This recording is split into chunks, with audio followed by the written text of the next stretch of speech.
Taranja tsipikanety be tanteraka tamin'ity farany herinandro ity ny grande finale zay ho an'ny sokajy junior sy ho an'ny sokajy senior vehivavy.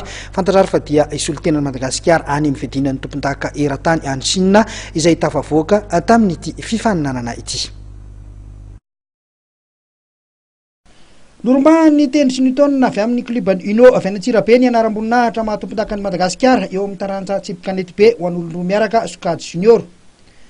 Resin'ny Tennis Newton tamin'ny isa 13 i Serge sy Mirantsoa avy eo amin'ny klubany CBT Antananarivo. Ny adiny lalao profon'izany ny safaran'ny sarahan'ny rotota. Manana ny avy ny tsipikanety be malagasy raha ny fahaiza-manao ny reto sokajy junior ireto.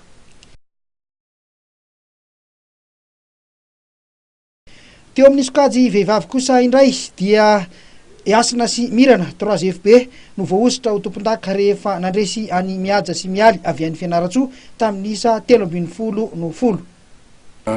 Tonga amin'ny lalao famarana mara moa tsika zany zao hoe phase finale zay ahitana lehilahy 9 ny junior zany ary ny vehivavy 9.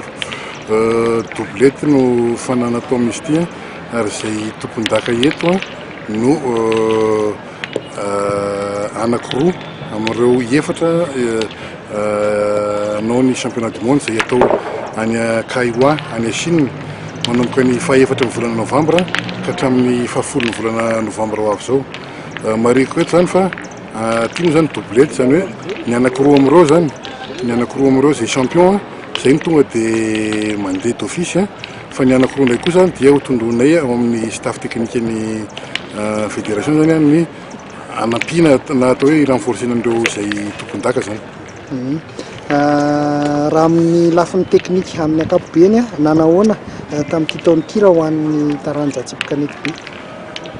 Atao hoe taona zinagama raha zay ny azo teny azy ny tsipikanety be malagasy satria tamin'ny volana desambra sika nahazo champion du monde dia voamaly zay ny tonga teto toerana avy nandrombaka ny tompon-daka ny Afrika tany Tunisie ary tamin'ireo médaille d'or anakiroa ny dina tany dia lasatsika malagasy avokoa ny teo amin'ny tir de précision teo amin'ny triplette zany zany hoe hatreto aloha zany dia victoire foana ny pétanque malagasy ary irariana any amin'ny championnat du monde zay ho atao any Chine zay olam-baito.